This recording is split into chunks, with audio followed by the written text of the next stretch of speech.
بركة وفقد موجع. Adalah yang aneh-aneh, dan itu diakui oleh Rhoma Irama. Bahkan terakhir dia ngaku juga dalam podcastnya itu ditelepon untuk dihabibkan. Mau dibikinin sertifikat. Rhoma Irama ditawarin jadi habib sama habaib. Siapa habaibnya? Sebut dong, nama habaibnya siapa? Biar anda datengin, biar anda samperin. Sebut. Siapa nama habaib yang mau nawarin Rhoma Irama jadi habib siapa? Nama habaibnya siapa yang jelas. Nggak usah alamat deh, namanya siapa. Anda datengin nanti.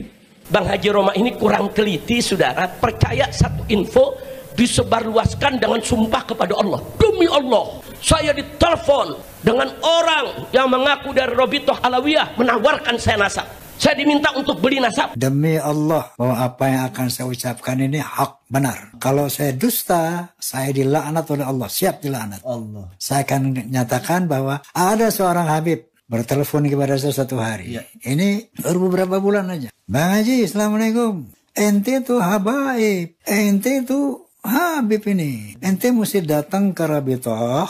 Harus terima sertifikat. So dia bilang kalau nggak salah hari Senin ente ke sana Bang Haji. Yang bayarin sertifikatnya aneh. Ente nggak usah bayar. Aneh bayarin. Jadi jangan tanya nanti. Mana orangnya? Jangan. Darah Nabi itu mulia. Ya kan. Jadi kalau ada orang mengaku dalam dirinya ada aliran darah Nabi Muhammad, pasti dia jujur, pasti dia dermawan, pasti dia santun, pasti dia pemaaf. Kalau sebaliknya, nggak mungkin darah yang suci itu ada pada orang yang pemarah, mulutnya kotor, berangasan, nggak mungkin itu. Jadi kalau ada orang ngaku sementara dia berangasan, saya nggak percaya. Habaibnya difitnah, habaibnya dihina, habaibnya dicaci maki. Apa sih sebetulnya yang mereka cari, saudara? Namanya kita ganti, jangan. Jadi apa? Jadi apa? Siap turunkan Jokoduk. Siap lengserkan Jokoduk. Takbir. Monyet. Anjing. Bangsat. Anjing. Kata siapa Rasulullah tidak pernah begitu. Anjing itu nurut, Pak. Dikasih belung. Wah. Dia seperti dikasih emas. Oh, diantrap. Woi anjing, woi babi. Kenapa? Oh, ini apa? Mana mungkin darah yang suci itu ditampilkan oleh orang berangasan kayak begitu. Ngomong sama saya ngomong. Ngomong sama saya ngomong. Saya bersumpah. Demi Allah. Apabila saya berbohong. Tidak mengatakan Habib Rizik. Habib Gaul, Habib Cabul. Tesis atau tulisan Imad itu saya sangat setuju. Argumentasinya sangat solid gitu. Argumentasinya itu luar biasa kuat gitu loh. Dan dia juga yakin betul bahwa apa yang dia tuliskan itu tidak terbantahkan. Dan sampai sekarang memang belum ada tandingannya gitu. Saya bertanggung jawab dunia akhirat bahwa Ba'lawi ini bukan keturunan Nabi. Nasab Ba'lawi itu nggak bakal hancur. Tidak, walaupun seluruh makhluk di dunia ingin berusaha menghancurkan dan merusak nasab pohon Ba'lawi yang dibangun dengan pondasi keimanan. Yang terpenting bukan darah. Yang terpenting adalah sejauh mana orang mengikuti ajarannya. Ya kalaupun dia punya hubungan darah si Kan'an ini dengan Nabi Nuh, tapi dia nggak mengikut ajaran Nabi Nuh, ya tidak dianggap sebagai keluarganya Nabi Nuh. Ya betul, kita kan harus rasional. Orang yang kita hormati itu kan orang yang berjasa pada diri kita. Yang paling berjasa ya pertama orang tua, guru. Itu yang harus dihormatin. Dan dalam konteks murid guru itu kan ilmu artinya. Saya bisa kalau dalam ilmu keislaman itu kan belajar tajwid, fikih, tauhid, tasawuf, dan lain sebagainya, usul fikih. Iya dari kiai-kiai itu di pesantren gitu. Nggak ada lewat majelis-majelis besar, karena kalau majelis-majelis besar nggak ngajarin yang begitu, jarang. Ya paling sholawatan doang kan. Dan tidak apa namanya, tidak seintens kalau kita di pesantren gitu loh. Maka kebanggaan saya, penghormatan saya lebih pada guru-guru saya. Kalau soal nasab, seandainya ada orang yang hasil zina orang tuanya, tapi dia alim, pinter, baik, dan bermanfaat, akan saya hormatin kok. Soal orang tuanya dulu bikin dia tanpa ikatan nikah, ya itu bukan urusan dia dan juga bukan urusan saya gitu. Betul. Ini ekstrimnya ya. Jadi soal orang itu kalau dia baik, bermanfaat bagi kita atau bagi orang lain, memiliki wawasan yang baik, cara berpikir yang baik, nasihat yang baik. Kita tahu diceritakan oleh orang bahwa dulu orang tuanya ini bikin dia tanpa ikatan nikah. Tetap saya hormatin kok, gitu loh. Nggak ada urusannya sama nasab, gitu loh. Lagi pula sederhana kalau saya pertama kembali kepada ajaran Al-Quran. Ajaran Islam itu tidak mengenal kasta. Semua manusia itu sama di mata Allah. Dan Nabi Muhammad itu tegas. La fadla lil arabi alal ajami. Tidak ada kemuliaan bagi orang Arab atas orang-orang non-Arab. Gitu. La fadla lil abyad alal ahmar. Tidak ada kemuliaan orang berkulit putih atas orang-orang yang kulit berwarna, kan begitu. Jelas itu Nabi Muhammad. Dan itu pernyataan Nabi itu menjelang beliau wafat ya? Menjelang beliau wafat pada saat haji wada. Semua orang harus dihormatin gitu. Itu bisa minta tolong diulang lagi nggak tadi itu yang pertama tadi pernyataan Nabi itu. La fadla lil arabi alal ajam. La fadla lil abyad alal ahmar. Tidak ada aswad. Tidak ada kemuliaan bagi orang Arab di atas orang non-Arab. Tidak ada kemuliaan bagi orang berkulit putih di atas orang berkulit berwarna gitu. Maka Nabi mencontohkan ketika Fathu Makkah, beliau memerintahkan sahabat Bilal untuk naik ke Ka'bah mengumandangkan azan. Kita tahu sahabat Bilal bin Rabah ini berkulit hitam dan mantan budak. Ketika itu ada loh yang tidak berkenan. Ini kan privilege naik Ka'bah gitu loh, azan. Kok Bilal sih yang kulitnya hitam, mantan budak? Nabi itu desas-desas itu dengar. Kata Nabi, orang yang masih berpikir seperti itu masih jahiliyah otaknya. Nah ini poin menarik ini tadi sebenarnya. Kan ini bukan hanya, tadi kan Ustadz Taufik bilang bahwa Islam itu betul-betul egalitarianisme lah prinsipnya ya, tidak mengenal kasta.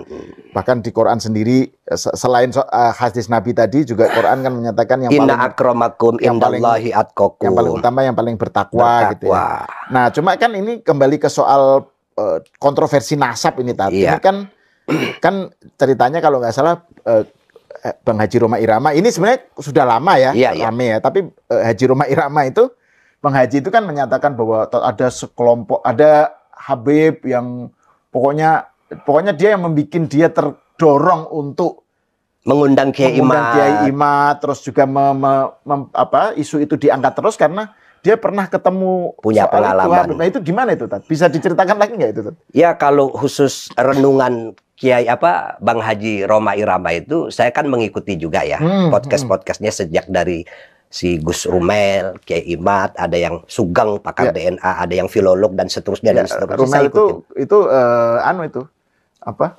santrinya Mbah Mun lah itu.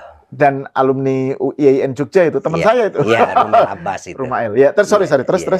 Ya, saya melihat memang sebetulnya apa yang dilakukan oleh Roma Irama tentu akan tambah bikin heboh gitu karena beliau kan tokoh gitu loh.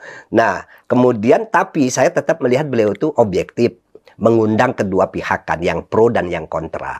Walaupun saya melihat kayaknya sudah mulai mendapatkan sesuatu yang selama ini membuat dia gelisah dalam konteks hubungannya dengan para habaib gitu. Apa itu yang membuat gelisah? Ya, dia pernah cerita, pernah dengerin Habib yang ngomongnya kok tidak sesuai ya dengan apa yang diajarkan oleh guru-guru kita, dalam artian adalah yang aneh-aneh, dan itu diakui oleh Roma Irama. Bahkan terakhir dia ngaku juga dalam podcastnya itu ditelepon untuk dihabibkan. Ditawarin untuk dijadikan habib gitu ya. Untuk mau dibikinin sertifikat juga. Iya. Dan semuanya diurus oleh si penelpon itu gitu kan.